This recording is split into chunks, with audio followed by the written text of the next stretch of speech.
മരണമടഞ്ഞ കാസർഗോഡ് ചെങ്കള സ്വദേശിയായിട്ടുള്ള രഞ്ജിത്തിൻ്റെ വീടിന് സമീപത്താണ് ഞാനിപ്പോൾ ഉള്ളത്. ഇവിടെ മൃതസംസ്കാര ചടങ്ങിന് വേണ്ടിയുള്ള ഒരുക്കങ്ങളൊക്കെ തുടങ്ങിയിട്ടുണ്ട്. ഇതുമായി ബന്ധപ്പെട്ട് ഈ വാർഡ് കൗൺസിൽ നമ്മളോടൊപ്പം ചേരുകയാണ്. എങ്ങനെയാണ് ഈ മൃതസംസ്കാര ചടങ്ങുകളുടെ ഒരുക്കങ്ങൾ? ഇതിപ്പോൾ 10:30 മണിക്കാണ് ഇപ്പോൾ നെടുമ്പാശ്ശേരി എത്തുക എന്നാണ് കിട്ടിയ വിവരം. അവിടെ നിന്ന് കിട്ടിയാൽ പോലീസ് അകമ്പടിയോടെയാണ് ആംബുലൻസ് ഇങ്ങോട്ട് വരുന്നതാണ് അറിഞ്ഞത്. എന്ന് വെച്ചാൽ ഒരു 6 മണിക്കൂർ എന്തായാലും വേണ്ടി വരും. 6 മണിക്കാകുമ്പോൾ ഒരു 6:30 7 മണി ഇവിടെ എത്തുമെന്നാണ് തോന്നുന്നത്. 7 മണിക്ക് ഇവിടെ എത്തിയാൽ ഇവിടെ വീട്ടിന് തൊട്ട് ഇപ്പുറത്ത് തന്നെയാണ് പൊതുദർശനത്തിന് വെക്കാൻ ഉദ്ദേശിക്കുന്നത്. ഒരു 1 മണിക്കൂർ ഇവിടെ പൊതുദർശനത്തിന് വെക്കുകയും പിന്നീട് അവരെ കുടുംബ ശ്മശാനമുണ്ട്, ആ ശ്മശാനത്തിൽ സംസ്കരിക്കാനുമാണ് ഇപ്പോൾ ആലോചിച്ചിരിക്കുന്നത്. ഈ രഞ്ജിത്തിനെ എങ്ങനെയാണ് നിങ്ങൾ ഓർത്തെടുക്കുന്നത്? രഞ്ജിത്ത് ഞാൻ നേരത്തെ പറഞ്ഞ പോലെ നമ്മുടെ ഒരു ഈ പ്രദേശത്തിനകത്ത് ഒരുപാട് പേരുണ്ട് വിദേശത്ത്.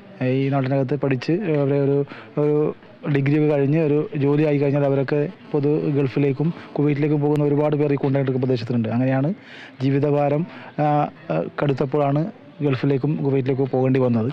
രഞ്ജിത്തിൻ്റെ അച്ഛൻ ഒരു നിർമ്മാണ തൊഴിലാളിയാണ്. തേപ്പിൻ്റെ പണിയായിരുന്നു അദ്ദേഹത്തിന്. തേപ്പിൻ്റെ പണി കൊണ്ട് മാത്രം ജീവിക്കാൻ വേണ്ടി കഴിയില്ല.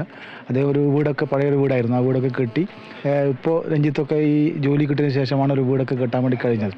ആ വീട് കെട്ടി അതിൻ്റെ 2 ബാങ്കിൽ നിന്ന് ഒരുപാട് ലോൺ എടുത്താണ് കെട്ടിയത്. ആ കടം തീർക്കുന്നതിന് വേണ്ടിയാണ് വീണ്ടും പോയിക്കൊണ്ടിരിക്കുന്നത്. അങ്ങനെയാണ് 1.5 വർഷങ്ങൾക്ക് മുന്നേ ഈ വീടിൻ്റെ ഹൗസ് വാമിങ്ങിന് വന്ന് കഴിഞ്ഞപ്പോൾ തന്നെ രഞ്ജിത്തിന് പോകേണ്ടി വന്നത്. അനുജനും ഷാർജയിലാണ്.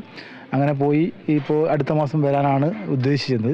കല്യാണമൊക്കെ കഴിക്കണമെന്നൊക്കെ ആഗ്രഹം ഉണ്ടായിരുന്നു. അതുമാത്രമല്ല നമ്മുടെ AKG ക്ലബ്ബ് ONV വായനശാലയൊക്കെ ഉണ്ട്.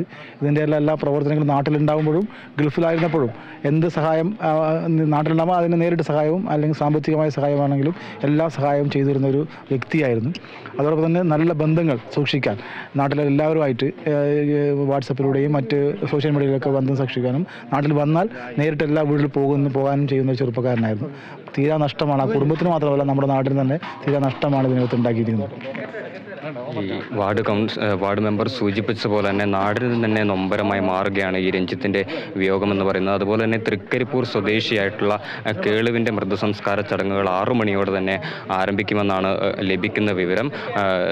തൃക്കരിപ്പൂരിലെ ശ്മശാനത്തിൽ മൃതദേഹം സംസ്കരിക്കും. വിവിധയിടങ്ങളിൽ പൊതുദർശനത്തിന് വെച്ച ശേഷമായിരിക്കും ഈ മൃതദേഹം സംസ്കരിക്കുക. ഈ 25 വർഷത്തെ പ്രവാസ ജീവിതം മതിയാക്കി നാട്ടിലേക്ക് മടങ്ങി വരാനിരിക്കെയാണ് ഈ ദാരുണമായ അപകടം സംഭവിക്കുന്നത്.